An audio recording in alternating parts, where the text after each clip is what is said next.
کی طرح اتنی آسانی کے ساتھ انتشار نہیں پھیلا سکتا۔ حکومت گلگت بلتستان نے اب تک اس حوالے سے کیا اقدامات کیے؟ مثبت میسج ملی ہے، اس دل وہاں بنی اور آگ یہاں کیوں لگ رہی ہے؟ السلام علیکم ناظرین، جیسے کہ حالیہ جو حالات ہے گلگت بلتستان کے، اس حوالے سے آپ سب واقف ہیں۔ اس حوالے سے کچھ میں اپنی جو ہے تجویز پیش کروں گا، اور جو اقدامات کر رہے ہیں ان کو سراہنا بھی چاہیے۔ واقعی میں امن کے بغیر جو ہے ترقی ممکن نہیں ہے۔ کچھ سہنا پڑتا ہے، صبر کرنا پڑتا ہے، اس کے بغیر تو کوئی بھی حل نہیں نکلتا۔ جیسے کہ ابھی غازیان گلگت بلتستان جو ہے اپنی کردار ادا کر رہے ہیں، جیسے کہ چڑیا اپنے چونچ میں پانی لے کر حضرت ابراہیم کے جو شعلے ہے اس کو کم کرنے کی کوشش کی، اسی طرح ہر کوئی اپنے حصہ ڈال رہے ہیں، جو کہ بہترین ہے اور شعور و بیداری کی ایک علامت ہے۔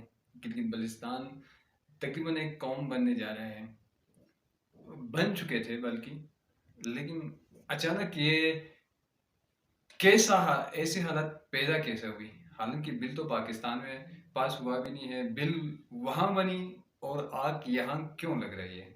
اس حوالے سے ہم زیادہ گفتگو نہیں کریں گے، لیکن ابھی جو اقدامات کر رہے ہیں اس حوالے سے بات کریں گے۔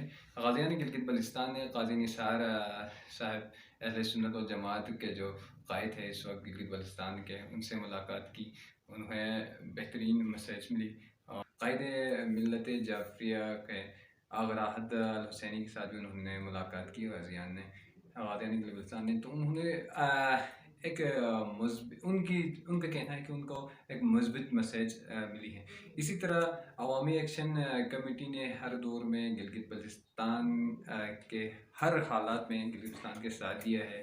عوامی ایشوز ہو، گندم کی ایشوز ہو، ٹیکس کی ایشوز ہو، حقوق کے حوالے سے، ہر حوالے سے عوامی ایکشن کمیٹی کے اقدامات کو ہم نہیں بھول سکتے واقعی میں۔ تو انہوں نے بھی ایک امن ریلی گلگت میں نکالی، سکردو میں نکالا گیا، اور امن کے حوالے سے دیامر کے علماء کرام، عوامی ایکشن کمیٹی کے چیئرمین فدا حسین کا کہنا ہے کہ انہوں نے دیامر کے علماء کرام، چلاس کے علماء کرام اور ان کے صدر سے ملاقات کی، اور ابھی حال ہی میں آج بلتستان کے علماء کرام سے بھی وہ ملاقات کریں گے۔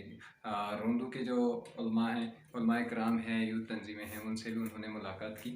تو انشاءاللہ یہ حالات، یہ اقدامات دیکھ کر یہ سمجھ آتے ہیں کہ پہلے کی طرح اتنی آسانی کے ساتھ انتشار نہیں پھیلا سکتا، اتنا آسانی کے ساتھ گلگت بلتستان میں ڈیوائڈ اینڈ رول اپلائی نہیں کر سکتا۔ یہ کس کے ایما پر کر رہا ہے، کیوں کر رہا ہے، اس حوالے سے شاید تمام جو دانشور ہے، جو خواص حضرات ہیں، وہ جانتے ہیں، مگر یہاں سوال یہ اٹھتا ہے کہ حکومت گلگت بلتستان نے اب تک اس حوالے سے کیا اقدامات کیے ہیں؟ جہاں تک میری نظر میں ہیں ان کے اقدامات بالکل صفر ہیں، چاہے حکومتی ہو چاہے ایڈمنسٹریشن کی، دونوں کی جو اقدامات ہیں وہ صفر ہے۔ اب تک کہیں پہ کوئی وزیر اعلیٰ گلگت بلتستان، چیف سیکریٹری، ان کے درمیان اتفاق و اتحاد کرنے کے لیے شاید ہی کوئی اقدام کی ہو، لیکن میرے علم میں تو نہیں۔